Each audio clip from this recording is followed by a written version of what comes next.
Hi, Andy Kev here. Hope you're all well.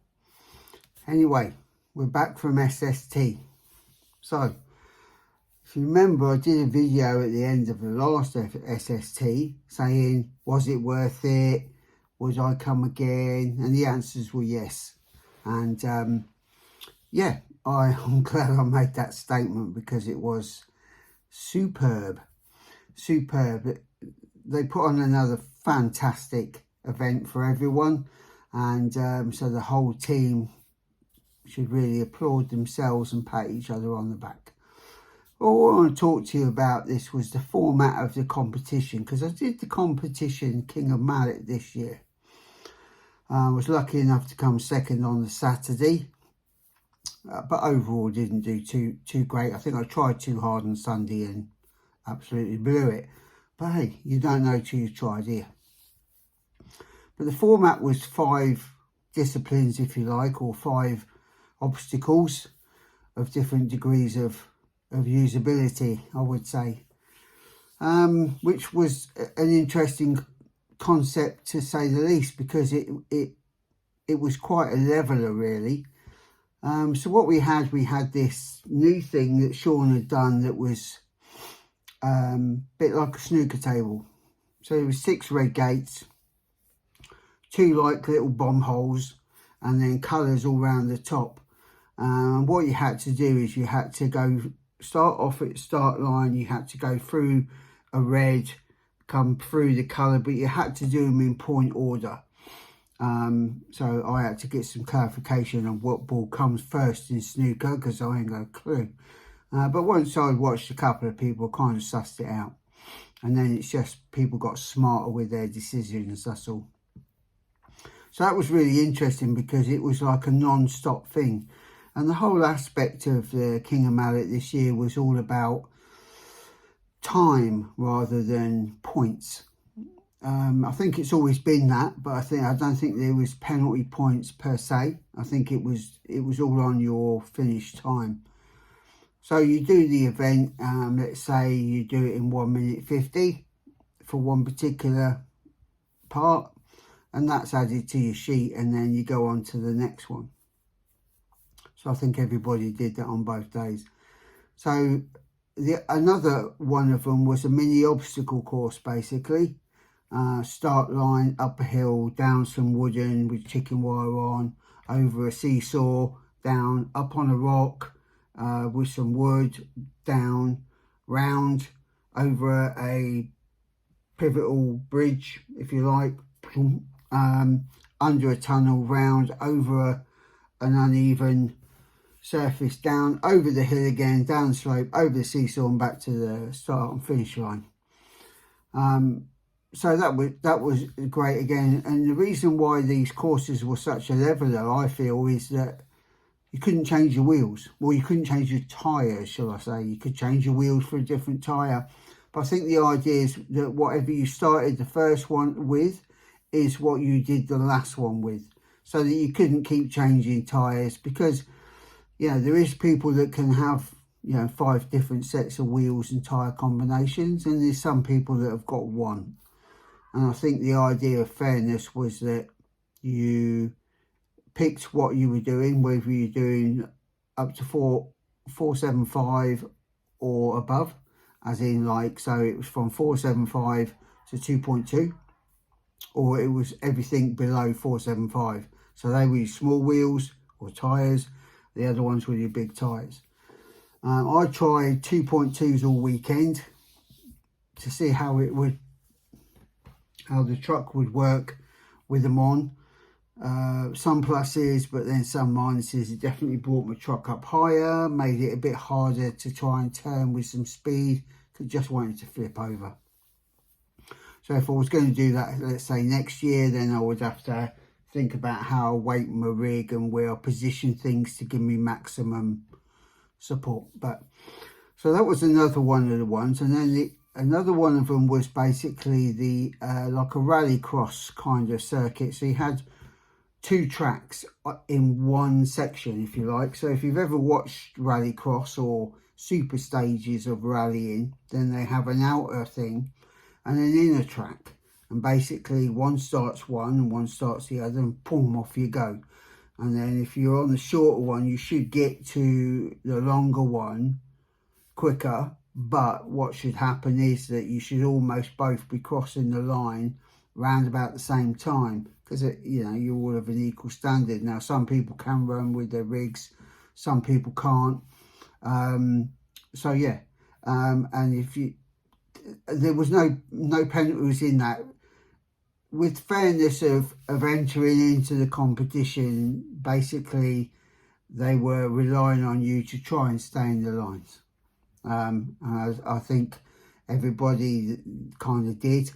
I didn't see anybody blatantly want to do that, because I think it's all for fun, it's all for charity, and it's all for everyone to have a great time and a great weekend, because we lucked out with the weather as well. It was wasn't bakingly hot sun, but it was warm, kind of muggyish actually on the Sunday. But so it didn't rain, and that was the main thing, which made it such a better event. I mean, it would have been cracking anyway, but you know, when everyone's getting soaked all day, you know, sometimes your enthusiasm can teeter a bit, you know. But it was good. It was good. The next one we did was it was like a comp. So there was 10 gates all set up. So tennis balls, and what the ruling on that one was, please try and take the gates like you would. Try not to hit the gates. Because if you hit one gate if you hit one tennis ball, on the gate, there's a second to your time. If you hit both of them, it'd be 2 seconds. Now, what you don't want people doing is thinking, right, if I hit every single gate, that's only blah, blah seconds compared to if I try and get through them better. But I think that in itself is again, coming away from the whole aspect of the competition. You know, I think you don't want to do that. You want to try and get through the gates and go as quick as possible. But it's not crucial if you hit 1, 2 or 3 or whatever.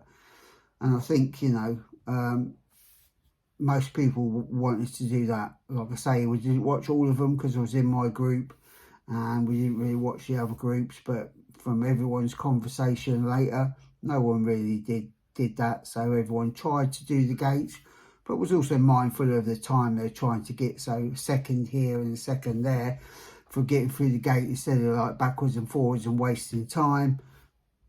Yeah, everyone must have done that. I must have done that. So we all did that. Then everyone stops for lunch. We all had, you know, me personally, I had a great big burger. Hence, that's why I'm as round hundreds as I am. But we had lunch, and then it was all on to the hill climb bit. So the hill climb wasn't as steep as last year, as in like right up with just a twist going up. We had gates where you had to go up, and then you doubled down, and you had to go up, and then you went across, and you had to come down again and go across. And it was very technical in the sense that you needed a good flow to keep yourself moving. You didn't want to slide too much, and you didn't want to be, you know, maximum RPM to get you through, because you're just wasting time. So it was that fine line between how your truck's set up, what you're doing, and stuff like that.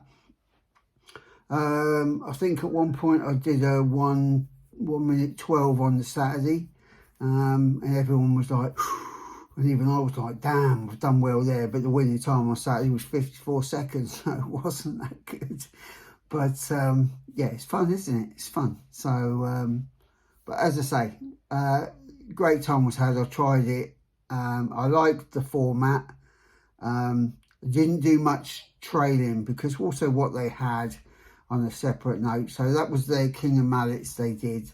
Another aspect they had King of the Hill. So it was for your big trucks or your powerful ones, or whatever you thought would make it up to the highest point of the hill to win the competition.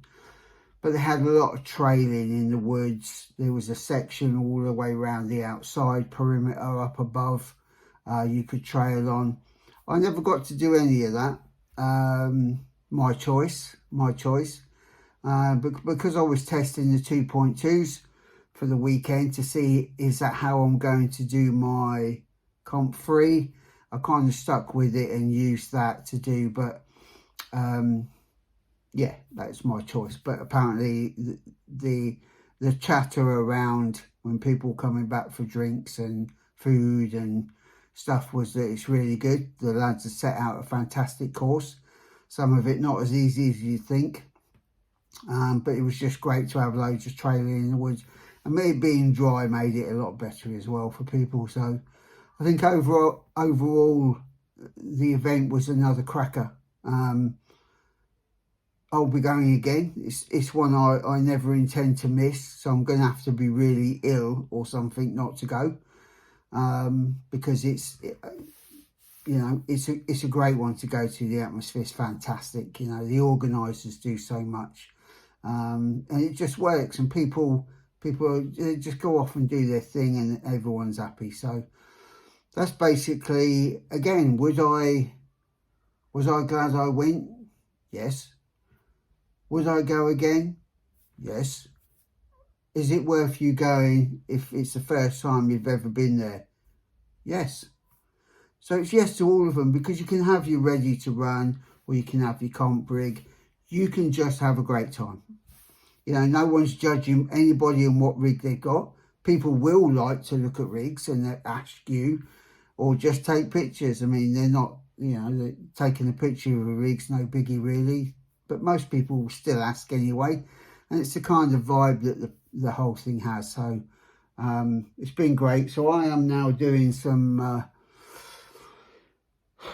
couple of modifications on the truck. I've got to buy a new body because it's absolutely wrecked, because it has a couple of nice rolls. Defender didn't do a lot, so I ain't got to do nothing to that.